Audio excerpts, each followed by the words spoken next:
పంచభూతాలు మన ఆధీనంలో తెచ్చుకుంటే ఆ పవర్ చాలా శక్తివంతమైంది అంటారు. అసలు మన ఆధీనంలోకి తెచ్చుకోగలమా? ధర్మో రక్షిత రక్షిత యద్భావం తద్భవతి. అవునండి, పంచభూతాలు మన ఆధీనం తేవాలంటే కృతజ్ఞత, ప్రేమతత్వంతో తెచ్చుకోవచ్చు. చాలా మంది ఏంటంటే పంచభూతాల ఆధీనాన్ని డామినేషన్ అంటారు. డామినేషన్ కాదు మేడం, ప్రేమతో గెలవచ్చు. అంటే చూడండి మేడం, ఎలా ప్రేమతో అంటే కృతజ్ఞత అనే భావాన్ని కనుక మనం వ్యక్తపరిచినట్టయితే పంచభూతాలు మన మాట వింటుంటాయి, మనతో మమేకం అవుతాయి. మనం ఏదైతే కావాలని కోరుకుంటామో అది నెరవేర్చడానికి పంచభూతాలు హెల్ప్ అవుతాయి. భూమి, నీరు, అగ్ని, వాయువు, ఆకాశం. ఎప్పుడైతే పంచభూతాలు కనుక మనకు సపోర్ట్ చేశాయనుకోండి, జీవితంలో ఏదైనా సరే సాధించవచ్చు మేడం.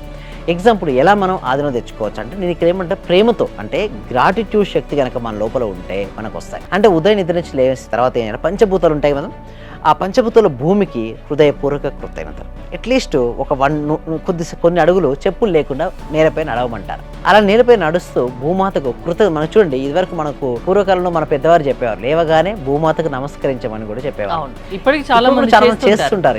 చేయాలి మేడం, ఎందుకంటే కృతజ్ఞత భావం. ఆ కృతజ్ఞత భావం ఎవరికైతే ఎక్కువగా ఉంటుందో వారు అనుకున్న సంకల్పం నెరవేరుతుంటుంది. First thing is. Second thing is water. మనం తాగేటప్పుడు వాటర్కి ఏం చెప్పాలంటే సంకల్పం చెప్పుకోవాలి. అంటే మన కోరిక ఏదైతే ఉందో ఆ కోరిక ఇప్పుడే నీకు అది జరిగినట్టుగా భావించుకుంటూ ఆ కోరికని చెప్పి ఆ వాటర్ తీసుకోవాలి. ఇలా చేయడం వల్ల కూడా మనకు నీటి యొక్క సపోర్ట్, అంటే జలతత్వం యొక్క సపోర్ట్ మనకి ఎప్పుడూ ఉంటుంది. నీరు. నెక్స్ట్ వచ్చేసి అగ్ని, ఫైర్. చూడండి మేడం, ఫైర్ మనం చూస్తే సూర్యరశ్మి ఉంటుంది, సూర్యకిరణాలు వస్తుంటాయి కదా, సూర్యకిరణాలు ఎప్పుడైతే పడుతుంటాయో సూర్యునికి అభిముఖంగా ఉంటూ నమస్కరించుకొని మీ కోరిక ఏదైతే ఉందో ఆ కోరికను సూర్య భగవానికి సమర్పణ భావంతో చేయాల్సి ఉంటుంది. అగ్ని, వేడి.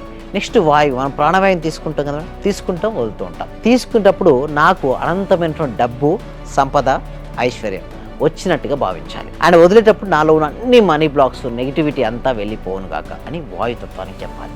ఇక మిగిలింది స్పేస్, ఆకాశతత్వానికి. ఆకాశానికి ఆకాశాన్ని చూసుకుంటూ సమర్పణ భావం, అంటే నా కోరిక అన్ని కూడా జరుగును కాక అనేసి పంచభూతాల్లో ఆకాశతత్వాన్ని కూడా చెప్పుకోవాలంటే భూమి, నీరు, అగ్ని, వాయువు, ఆకాశాన్ని ఎప్పుడైతే మనం చెప్పుకుంటామో సంకల్పానికి, అప్పుడు పంచభూతాలన్నీ మొత్తం కూడా మనకు సపోర్ట్ చేస్తుంటాయి.